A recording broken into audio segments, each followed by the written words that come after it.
When the thinker forgets the events occurring in the mind, and then later realizes them, this interval is what we call doubt. The idea of doubt is not just an uncertainty or an indecision that the peculiar individual with a mind experiences. Doubt is built into the very nature of reality itself. The discrete measure, or a pause in the individual mind, distinguishes between one idea from another.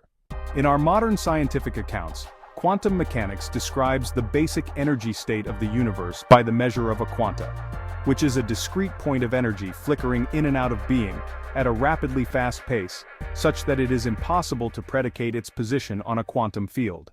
Quantum fields can be characterized as invisible fields of information that exist independently of space and time. We are certain that quantum fields are real for one unambiguous reason: they carry energy.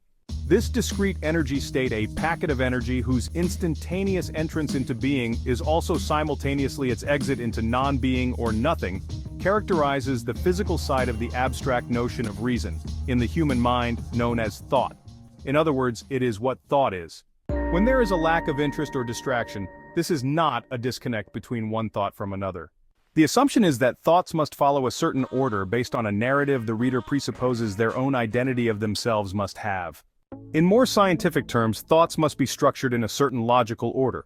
Logic does not only mean that an order has to be structured in a certain type of way, but the precondition for logic is that all the possibilities of an argument must be laid out and revealed. As long as the reader is not discouraged by this hurdle, he can proceed onwards to the thoughts that fill the void of doubt with content, and piece these contents together to form a general understanding.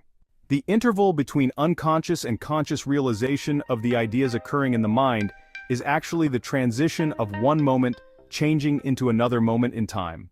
Just like one object is separate from another in space, so they do not mold into each other, forming a disfiguration that cannot be picked out, there are also these separations between moments in time that correspond to distinctions between ideas in the mind.